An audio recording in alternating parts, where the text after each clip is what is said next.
Hey guys, welcome back. So in this video, I'm going to show you how to ask question in Cursor AI. So as you can see, first thing what you need to do is just open up the Cursor AI. So if you download it to your computer, then you see something like that.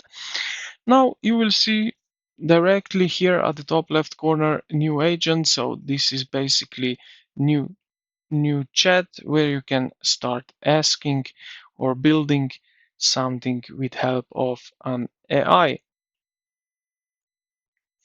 Now what you can do is just ask a question. For example, you can type in whatever you like.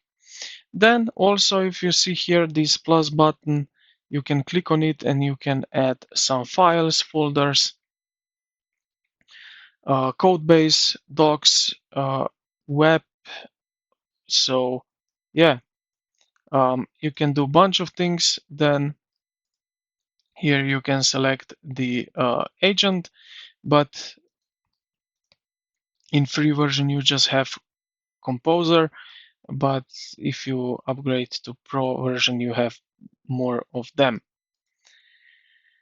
All right, and yeah, this is pretty much it. Now we have type in the question and we can ask now this AI agent how to ask question in Cursor AI.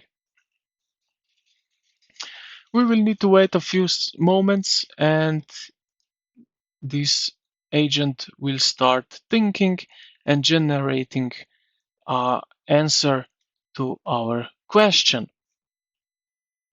Let's wait a few moments. As you can see now, here I got the cursor ask mode guide. So let's say hello and let's see what will happen. And now, as you can see, we got our answer right over here. And yeah, this is pretty much it how we can ask question in Cursor AI. So I hope this video helped you out. If you did, consider to like the video and subscribe to the channel. Thank you for watching and I will see you in the next